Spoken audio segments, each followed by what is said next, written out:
السلام علیکم ورحمۃ اللہ وبرکاتہ۔ اعوذ باللہ من الشیطان الرجیم، بسم اللہ الرحمن الرحیم۔ جی ناظرین، آج کی جو گفتگو ہے یہ بڑی ہی اہم ہے، کیونکہ آپ دیکھیں گے جس بندے کے پاس بھی موبائل ہے تو آگے سے موبائل پہ دیکھ کے کہہ دیتا ہے جی آج ہمیں موبائل نے یہ بتلایا ہے کہ 30% بارش کا امکان ہے، 30% جی بارش ہوگی، 50% ہوگی، 80% ہوگی۔ ناظرین، بڑے ہی دکھ کے ساتھ یہ بات کر رہا ہوں، حق تو یہ بنتا تھا کہ اس بندے کا توکل ہوتا تو اللہ رب العالمین کی ذات پہ ہوتا۔ یہ بندہ کہتا ہے بارش اس وقت ہی ہوگی جب اللہ رب العالمین برسائیں گے، بارش کب برسے گی یہ اللہ رب العالمین کو پتہ ہے۔ لیکن ناظرین، بڑے ہی دکھ کے ساتھ یہ بات کر رہا ہوں، آج دیکھیں اقامہ تقریباً 1-2 ہفتے سے سن رہا ہوں تو کہتے ہیں جی آج بارش ہونی ہے، آج 30% بتایا، آج 50% بتایا، آج 80% بتایا۔ آپ حیران ہوں گے، جتنے دن سے یہ بتا رہے ہیں ایک دن بھی بارش نہیں ہوئی، آپ حیران ہوں گے۔ بارش اللہ رب العالمین کی ذات ہی برساتی ہے۔ یہاں پہ پہلے میں ایک آپ کو حدیث سناتا چلوں، پھر آپ کے سامنے سورہ لقمان کی آخری آیت پڑھوں گا۔ محبوب علیہ السلام منبر پہ تشریف فرمائے، ایک آنے والا ہے، حدیث صحیح بخاری کی ہے۔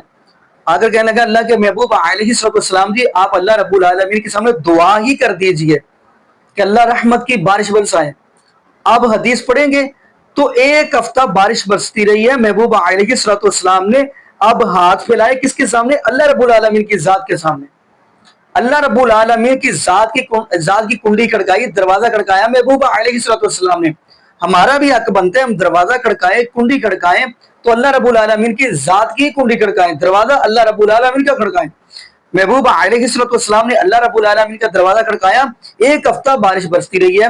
پھر وہی سے ابھی آیا اگلے فرائیڈے کو، اگلے جمعے کو آیا، آگے کہنے لگا اللہ کے محبوب علیہ السلام بھی اب دعا کر دے کہ اللہ پاک بارش کو بند کر دے۔ تو محبوب علیہ السلام نے دعا کی اللہ وہاں پہ بارش برسا دے جہاں پہ ضرورت ہے، جہاں پہ پتھریلی علاقہ ہے۔ تو نظر یہاں اس حدیث سے پتہ یہ چل رہا ہے کہ محبوب علیہ السلام نے دروازہ اللہ رب العالمین کی ذات کا کھڑکایا۔ اور آج ہم کہتے ہیں نہیں جی سائنس یہ کہہ رہی ہے، موبائل یہ کہہ رہا ہے، موبائل یہ چیز بتلا رہا ہے، موبائل یہ چیز بتلا رہا ہے۔ حالانکہ مومن کا توکل ہونا چاہیے تو اللہ رب العالمین کی ذات پہ ہونا چاہیے۔ اس لیے تو اللہ رب العالمین کا قرآن کہہ رہا ہے ان اللہ یحب، فرمایا اللہ ان کے ساتھ محبت کرتے ہیں، کن کے ساتھ؟ جن کا توکل ہوتا ہے اللہ رب العالمین کے ذات کے اوپر۔ تو اگلی بات ہے، اب ہم سورہ لقمان کی آخری آیت پڑھتے چلیں۔ قرآن کہہ رہا ہے ان اللہ عنده علم الساعہ وینزل الغیث ویعلم ما فی الارحام۔ قرآن کیا کہہ رہا ہے؟ قرآن کہہ رہا ہے 5 چیزوں کا علم اللہ رب العالمین کی ذات کو ہے اور کسی کو نہیں ہے۔ قرآن کیا کہہ رہا ہے ان اللہ عنده علم الساعہ، قیامت کب آئے گی صرف اللہ رب العالمین کی ذات کو پتہ ہے۔ نمبر 2 فرمایا وَيُنَزِّلُ الْغَيْثَ، آسمان سے بارش کب برسے گی صرف اللہ رب العالمین کی ذات کو پتہ ہے۔ بلکہ آپ اللہ رب العالمین کی قدرت کا نظام کا بھی چیک کر کے دیکھیں، یہی جو مہینہ سون کا چل رہا ہے اب دیکھیں گے اللہ پاک بارش برساتے ہیں، بھینس کے 2 سینگ ہوتے ہیں، ایک سینگ پہ بارش ہو رہی تھی دوسرا سوکھا ہوتا ہے۔ یہ اللہ کا نظام دیکھیں، یعنی بندہ یہاں پہ کھڑا ہے، یہاں پہ بارش ہو رہی ہے، 5-6 قدم آگے چلو وہاں پہ بارش نہیں ہو رہی۔ یہ اللہ کا نظام دیکھیں، اللہ کی قدرت دیکھیں۔ خیر ہم آگے چلتے ہیں۔ فرمایا وَيُنَزِّلُ الْغَيْثَ، آسمان سے بارش کب برسے گی اللہ رب العالمین کی ذات کو پتہ ہے۔ آگے کیا فرمایا وَيَعْلَمُ مَا فِي الْأَرْحَامِ، ماں کے پیٹ کے اندر بیٹا یا بیٹی یہ بھی اللہ رب العالمین کی ذات کو پتہ ہے۔ اب کچھ لوگ یہ کہیں گے، بلکہ میرے ویر میرے ساتھی کمنٹس کے اندر یہ سوال بھی کرتے ہیں، لوگ تو الٹرا ساؤنڈ کے ذریعے ان کو پتہ چل جاتا ہے، پتہ لگا لیتے ہیں۔ تو ناظرین، الٹرا ساؤنڈ والوں نے کبھی یہ بتایا ہے کہ جو ماں کے پیٹ کے اندر بچہ ہے وہ آنکھوں سے نبینا ہے؟ کبھی الٹرا ساؤنڈ والوں نے یہ بتایا ہے کہ جو ماں کے پیٹ کے اندر بچہ ہے وہ گونگا ہے، سن نہیں سکتا، بول نہیں سکتا؟ کبھی یہ بتلایا؟ نہیں بتلایا۔ اب ہم آگے چلتے ہیں۔ فرمایا وَيَعْلَمُ مَا فِي الْأَرْحَامِ، ماں کے پیٹ کے اندر بیٹا یا بیٹی اللہ رب العالمین کی ذات کو پتہ ہے۔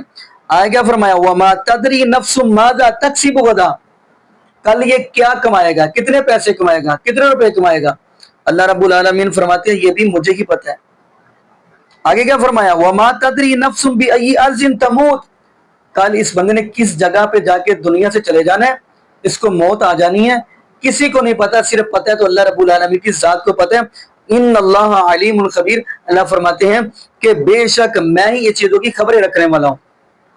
تو باقی ناظرین یہاں پہ ہم دعا کریں گے اللہ پاک ہمیں عقیدہ توحید نصیب فرمائے، اور اللہ پاک ہمیں محبوب علیہ السلام کی شریعت کے مطابق زندگی گزارنے کی توفیق دے، اور اللہ پاک ہمیں 5 وقت کا پکا سچا نمازی بنائے، اور جتنے بھی بے اولاد جوڑے ہیں اللہ پاک سب کو نیک نوری ناصح تندرستی والی ایمان والی لمبی زندگی والی اولاد عطا فرما دے۔ جزاکم اللہ خیرہ، احسن جزا، السلام علیکم ورحمۃ اللہ وبرکاتہ۔